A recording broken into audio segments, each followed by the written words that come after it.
प्रभावलम्बिकण्ठकन्दली रुचिप्रबद्धकन्धरं स्मरच्छिदं पुरच्छिदं भवच्छिदं मखच्छिदं गजच्छिदान्धकच्छिदं तमन्तकच्छिदं भजे।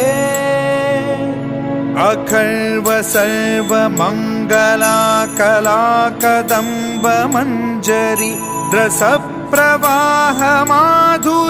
विजृम्भणा मधुव्रतं स्मरान्तकं पुरान्तकं भवान्तकं मखान्तकं गजान्तकान्धकान्तकं तमन्तकान्तकं भजे।